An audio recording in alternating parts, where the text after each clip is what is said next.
비어있던 집에 누군가 허락 없이 드나들고 있었습니다. 네. 저희 집에 아무도 없을 때 침대 밑에 서랍이 있는데 거기 뭔가 가득 차 있었거든요. 절도를 했대요. 몰래 집에 들어와서 물건을 훔쳐갔다는 친구. 뭔가 기분이 불편해. 주인이 없는 사이 집에서는 무슨 일이 벌어지고 있었던 걸까요? 사건 속으로 들어가 보겠습니다. 사건의 진상을 알기 위해 피해자의 집을 찾았습니다. KBS 굿모닝 대한민국 라이브 박민기 변호사입니다. 안녕하세요. 같은 초등학교 3명의 친구는 어린이 절도 사건의 중심에 있습니다. 어떤 일이 있었던 건가요? 저희 아이가 친구랑 카톡을 하다가 엄마 이거 봐 하면서 핸드폰을 카톡 내용을 보여줬어요. 친구 B는 자신의 부탁을 들어주면 비밀 한 가지를 알려주겠다고 제안합니다. 그 비밀이라는 것이 무엇일까? 전해 들은 내용은 믿지 못할 만큼 충격적이었습니다. 친구 B는 친구 A가 피해 학생의 집에 들어가서 물건과 돈을 훔쳤고 자신도 데려가서 같이 훔치자고 했다는 겁니다. 피해 학생이 믿지 않자 당시 집에서 훔쳤던 장난감 사진도 증거로 보여줍니다. 친구들이 처음에 집에 어떻게 들어오게 된 거야? 내가 얘네 집 비밀번호 알려줘서 제 집 비밀번호도 알려줘야 된다고 그래가지고 알려줬어요. 그래서 피해 학생이 알려준 현관 비밀번호를 이용해서 빈집에 들어가고 물건과 돈을 훔친 초등학교 친구들. 내가 처음에 들어왔는데 공기청정기 통이 있으니까 5만 원만 가져갔대요. 그리고 방에 가서 침대 밑에 뭐 이만한 서랍이 있는데 거기에 뭔가 가득 차 있었거든요. 근데 거기서 뭘 계속 가져갔나 봐요. 친구 B의 고백으로 실체가 드러난 어린이 절도 사건. 피해 학생의 어머니는 친구 A에게 사실 확인을 했고 절도 행위를 인정했습니다. 사건이 수면 위로 떠오르고 가해 학생 A는 전학을 가면서 어린이 절도 사건의 중심에서 자연스럽게 빠지게 됩니다. 이후 피해자와 가해 학생 B의 논쟁이 되어버린 상황. 가해자 측 입장은 어떨지 가해 학생 B의 부모님을 만나봤습니다. 얘기를 듣기로는 월요일 날 혼자 들어간 거고 화수 목 금을 같이 들어갔대요. 4번에. 근데 화요일 날은 그렇게 해서 주는 걸 갖고 왔었고 그 다음 날도 내가 또 갖고 나오면서 오면서 또 하나를 줬대. 마지막 날은 아이스크림도 꺼내 먹었대요. 아이스크림 꺼내 먹어서 너도 먹어. 근데 나는 내 돈 주고 사 먹을 거야 이러면서 안 갖고 나왔다가 나와서 사 먹었다고 하더라고요. 내 딸은 이게 잘못된 거라고 충분히 알고 있구나. 그러니까 자기 돈 주고 사 먹는다고 딱 잘렸겠지. 저는 거기까지 그렇게 생각을 했어요. 사건을 바라보는 온도차에 쉽게 문제가 봉합되지 않는 상황. 피해 학생은 극심한 정신적 고통을 호소하고 있었습니다. 지금 어떤 게 좀 힘들어? 학교에서 애를 보는 거 그런 만나면 뭔가 기분이 불편해. 사건이 발생하고 석 달여의 시간이 흘렀지만 여전히 한 반에서 공부하고 있는 피해 학생과 가해 학생. 피해 학생은 사건을 겪으면서 불안장애가 나타났고 정신과 치료까지 받고 있습니다.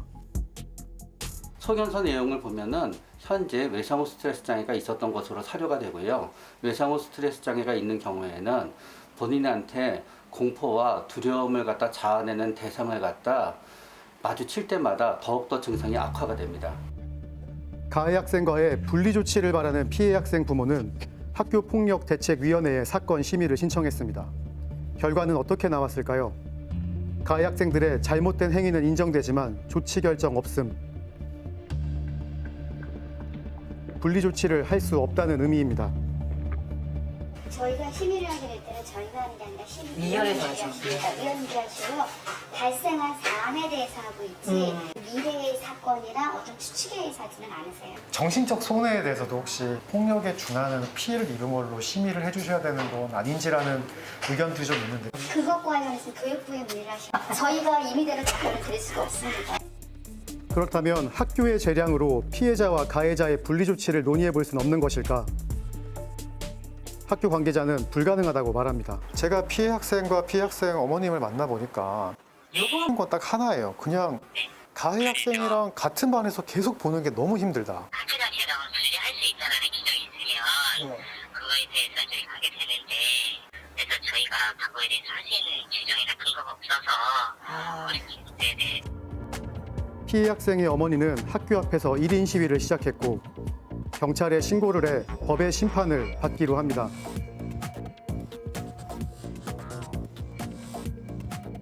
경찰에서는 어떻게 처벌이 나왔어요? 학생은 촉법도 안 된다, 만 9세라고 하더라고요. 그래서 그 친구는 그냥 범법소년이군요. 그렇고 만 10세여서 예. 경찰에서 법원에 문의하라고 이렇게. 그러면 보호 처분이 가벼운 거라도 나오기는 나올 거예요.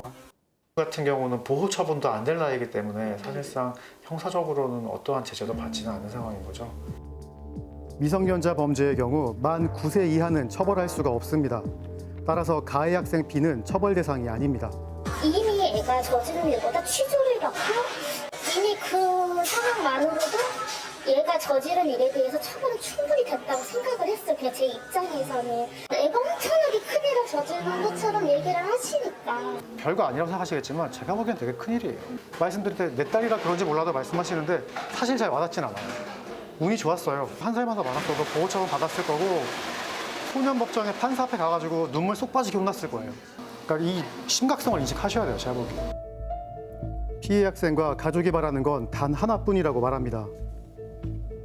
그냥 우리 아이랑 분리시켜줬으면 좋겠어요. 우리 아이 감정이 힘드니까, 마음이 힘드니까 분리만 시켜줬으면 좋겠어요. 다른 거 안 바래요. 분리 조치가 불가능해지면서 피해 학생은 집과 학교가 더 이상 안전하다는 생각을 하지 못하고 있습니다. 진짜 남의 집에 들어간 거잖아요. 아이들은 전 충분히 친한 친구 사이에서 그 장난으로 했어요 라고 말하겠죠. 그러나 그거는 호기심이잖아요. 그 호기심이 지금 현재 타인, 자기 친한 친구나 주변 이 일이 확대되어져 가고 있어요. 이런 부분에 대해서는 충분히 알려주셔야 되고, 지금 이 아이 피해 학생이 가장 친밀했던 사람으로부터의 어떤 배신감, 이걸 경험한 아이는 사회적 부정적 관계를 형성한 거잖아요, 이미. 교실이라고 하는 공간은 내가 보호받아야 될 공간이잖아요. 근데 거기에서 내가 가해 친구와 같이 있다는 건 저 친구가 행여 나에게 어떤 해코지는 하지 않을까? 더 두려울걸요? 그래서 이거는 저는 분리는 필요하다고 생각해요. 학교 내 분리 조치 논의의 시작으로 사건 해결의 마침표를 찍을 수 있기를 기대해 봅니다.